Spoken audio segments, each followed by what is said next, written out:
DJ iSizzle is a professional and experienced DJ specialising in weddings, parties, clubs, bars, community and school events, and boasting a career spanning since the age of 10. And DJ iSizzle is with us here. How are you today? I'm doing great. Thank you for that intro. That was awesome. So, how did you actually get started in the world of DJing? Well, it started, I was living up on the San Juan Islands, up in Washington State, and they were having they were doing for kids on the island and stuff, they had nothing to do. So they were able to get some funds from the state, and they wanted to start doing dances. And then they basically hired a DJ from Seattle to come up and DJ. And then he taught me how to DJ. And then I eventually just took over the role and just kept DJing for years after that. So. Wow. And is it quite hard to DJ? Because you mentioned you were taught. Is there a kind of special craft to it that you develop over the years? Definitely. When I started, I had stage fright. I was scared to get up on the microphone, scared to get up on stage. You also have to know how to read a crowd because every crowd is different. Yeah. Every event is different. If it's a wedding, it's a totally different crowd than if it's like a high school dance or a elementary dance or a club, completely different crowds. So you do have to study what different crowds like. So yeah, it does take a lot of years to actually hone the craft. Myself as a sort of radio presenter, I play songs and stuff in between. But if you were to watch me doing it, it'd be really boring.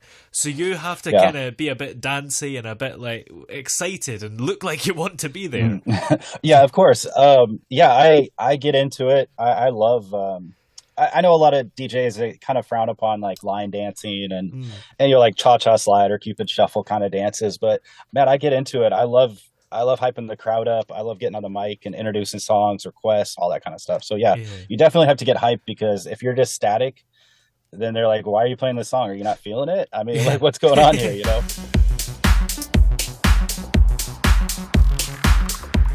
And how would you describe your style as a DJ? Do you think you have your own kind of unique style? I think so. I mean, I really try to just be like the person you already know, like the friend that is a DJ or something like that. So it's you're like, oh, I already know this guy. He seems familiar to me. So, and I just love interacting with all different types of people, cultures, ages, groups, all that kind of stuff. So, yeah. Yeah. And how is it you kind of curate the playlist? Because you mentioned the crowd is different, but I guess the stuff you'd play in the club is different to what you'd play at a wedding, isn't it? I think so. Yeah, definitely. I spend hours upon hours. I'll watch React videos. I'll go online, search out the hottest stuff right now. And then I'll also just based on previous experiences in different crowds of what songs work and don't work. As well as if I'm doing a wedding, I'll just do a pre-interview with the couple. I'll just be like, hey, do you guys have a playlist you want me to work from? Or do you have do not play songs? Because some people are like, please do not play the YMCA at all at my wedding. Please do not do that. So I'm I totally understand. I mean, it's a fun song, but I understand your group does not like that song. So we'll keep away from that. Because that's the thing, I suppose, because even obviously there's difference between weddings and clubs, but every wedding will be different because it could be a completely different aged couple or they're just into different stuff. Yeah, so definitely. Yeah, there's a lot more that goes into it than what you think. Oh, for sure. I DJ'd 2 weddings this last weekend, one in Oregon and then one in Washington, and they were back to back. So it's the first one was a little more low key. The second one was just a hype fest. So you just never know what you're gonna get. And sometimes I'll DJ for a 70-year-old couple.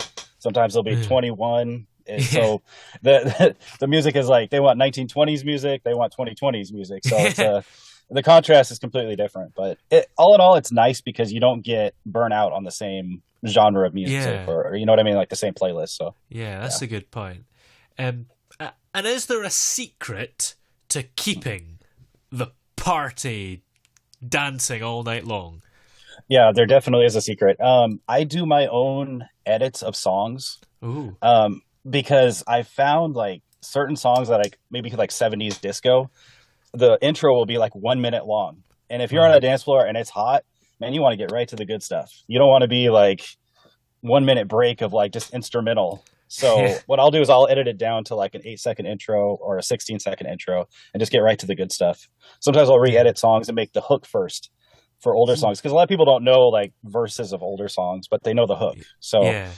a lot of times when it's a hot dance floor, you have to shorten your songs up too. You can't be doing like 5-minute songs. You got to keep them like 2.5 minutes. So yeah, that's kind of the secret, I think, to keeping it going. Yeah. Now, you've actually had the opportunity to DJ for some impressive names and at some impressive venues. So, is there maybe one or two particular standout moments that were particularly meaningful to you? Yeah, definitely. So I would say Target was a big one because it's a huge retail chain. I grew up shopping at Target, and it was really cool. It was like a grand store opening. The mayor was there. There's all sorts of like big, high up people in the corporation and everything, and they were just super grateful. It was just a great company to work for. It was a pretty laid back event. They did the tape cutting, and then they went over and did like barbecue, and it was a whole family event as well. So that one was a lot of fun. And then sometimes you kind of fall into these gigs where it's like they'll just hit you up, and you'll just be like, I am available that day. Come to find out. Like, I'd love to be there. And you were also named the People's Sexiest DJ in 2019. So how did that recognition impact your career? It really hasn't had much of an impact, to be honest with you.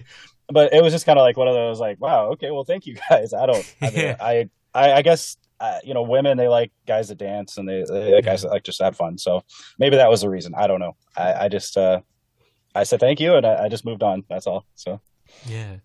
And is there a particular thing that you love the most about being a DJ?